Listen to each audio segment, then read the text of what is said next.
भारत में सैकड़ों प्राचीन भव्य मंदिर हैं जो बेजोड़ संरचनाएं और खूबसूरती से आज के आधुनिक इंजीनियरिंग और विज्ञान को आश्चर्यचकित करते हैं।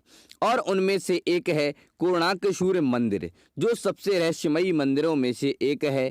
कोणार्क मंदिर से जुड़े कई ऐसे रहस्य हैं जिनके जवाब आज भी खोजे जा रहे हैं।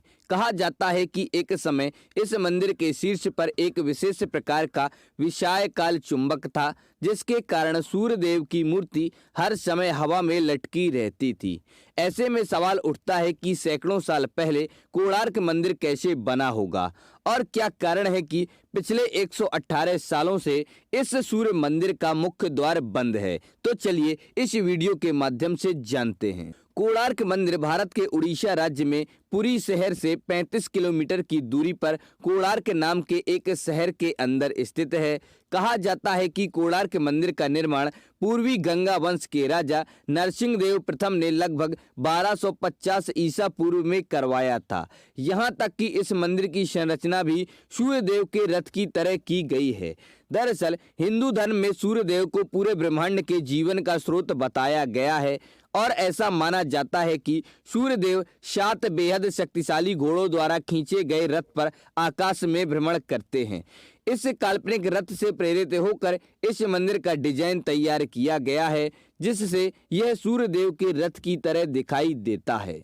इस मंदिर के दोनों किनारों पर 12 जोड़ी पत्थर के पहिए लगाए गए हैं। साथ ही इस मंदिर के सामने की तरफ 7 घोड़े इस तरह से बनाए गए हैं कि उन्हें देखकर ऐसा लगता है कि जैसे वे मंदिर को आगे की ओर खींच रहे हों। मंदिर के दोनों किनारों पर बने ये पहिए सुंदर होने के साथ साथ प्राचीन भारतीय इंजीनियरिंग का बेहतरीन उदाहरण हैं। दरअसल ये 12 पहिए साल के 12 महीनों का प्रतिनिधित्व करते हैं और इन पहियों की मदद से सही समय का अंदाजा लगाया जा सकता है। वास्तव में ये पहिए एक धूप घड़ी के रूप में कार्य करते हैं, जो न केवल घंटों बल्कि मिनटों और सेकंडों तक का समय बताता है। अब यह स्पष्ट है कि उस समय घड़ियां नहीं थीं, इसीलिए लोग इन पहियों को देखकर ही समय का पता लगा लेते थे। इसके अलावा कोणार्क सूर्य मंदिर की वास्तुकला भी इस तरह से है कि सुबह की पहली किरण सीधे मंदिर में प्रवेश द्वार पर पड़ती है, जो देखने में वाकई अद्भुत है। कोणार्क सूर्य मंदिर के अंदर की कलाकृतियां और नक्काशी भी देखी जा सकती है और यहाँ बनी हर मूर्ति का अपना एक अर्थ होता है। इसमें कई ऐसी चीजें हैं जो इस मंदिर को इतना खास और रहस्यमयी बनाती हैं, लेकिन इनमें सबसे प्रसिद्ध और विशाल चुंबक है जो कभी इस मंदिर के शीर्ष पर हुआ करता था। हालांकि यह बात ऐतिहासिक रूप से आज तक सिद्ध नहीं हुई है, फिर भी कई विशेषज्ञों का मानना है कि इस मंदिर के अंदर एक 52 टन वजन का पत्थर लॉर्ड स्टोन स्थापित किया गया था, जिसे प्राकृतिक चुंबक के रूप में जाना जाता है।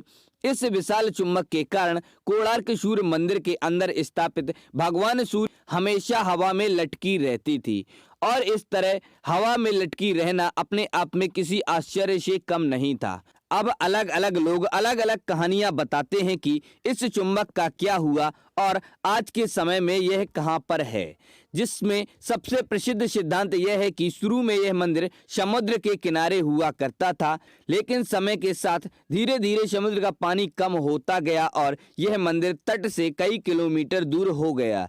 कहा जाता है कि कोणार्क मंदिर का चुंबक इतना मजबूत था कि इससे समुद्र में गुजरने वाले जहाजों के कंपास काम करना बंद कर देते थे और वे जहाज यहां से गुजरते समय भटक जाते थे।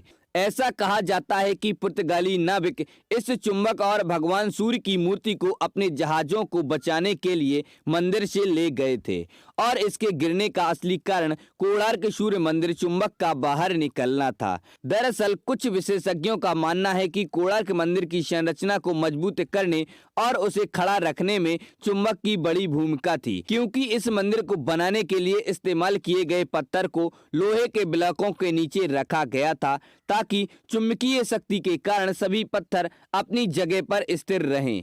ऐसे में जब इस मंदिर के ऊपरी हिस्से से उस चुंबक को हटाया गया तो मंदिर का पूरा ढांचा बेहद कमजोर हो गया था, जो समय के साथ धीरे धीरे नष्ट हो गया। इसके अलावा कुछ लोगों का यह भी दावा है कि इस मंदिर को पुर्तगाली नाविकों ने नहीं बल्कि भारत में प्रवेश करने वाले विदेशी आक्रमणकारियों द्वारा नष्ट किया गया था और इस मंदिर में स्थापित मूर्तियों में से एक अभी भी उड़ीसा के पुरी मंदिर में स्थित है और एक मूर्ति दिल्ली के राष्ट्रीय संग्रहालय में रखी गई है। हालांकि इनमें से कोई भी ऐतिहासिक रूप से सिद्ध नहीं है। इसमें कोई शक नहीं है कि कोणार्क मंदिर देखने में बहुत ही अद्भुत और सुंदर लगता है, लेकिन आज जो मंदिर हम देखते हैं यह वास्तव में पूरा मंदिर नहीं है। दरअसल इस मंदिर में कुल 3 मंडप हुआ करते थे, जिनमें कई सदियों पहले 2 मंडप पूरी तरह से नष्ट हो गए थे और आज केवल एक मंडप बचा है। अब इस मंदिर के बाकी हिस्सों को तोड़े जाने के पीछे लोग अलग अलग कारण बताते हैं। इसके अलावा एक सिद्धांत यह भी है कि प्राचीन काल में कोणार्क एक प्रसिद्ध और समृद्ध शहर हुआ करता था, लेकिन 16वीं शताब्दी के दौरान जब इस मंदिर से सूर्य देव की मूर्ति को हटाया गया तो इस मंदिर में पूजा पूरी तरह से बंद हो गई, जिससे तीर्थयात्रियों का भी इस मंदिर में आना जाना बंद हो गया और देखते ही देखते यह शहर पूरी तरह वीरान होकर जंगल में तब्दील हो गया।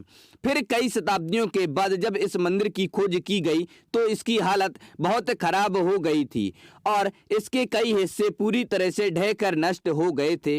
आज के समय की बात करें तो कोणार्क मंदिर का एक ही मंडप बचा है, जिसे इस मंदिर का मुख्य मंडप माना जाता है। लेकिन आश्चर्य की बात यह है कि 118 साल पहले इस मंडप के अंदर जाने के सभी रास्ते पूरी तरह से सील कर दिए गए थे, जो आज भी बंद हैं। अब ऐसे में सवाल उठता है कि इतना समय बीत जाने के बाद भी इस मंदिर के कपाट आज तक क्यों नहीं खोले गए हैं। यह बात इस मंदिर को और भी रहस्यमयी बना देती है और लोग इस दरवाजे के बंद होने के बारे में तरह तरह की अंधविश्वासी बातें भी कहते हैं।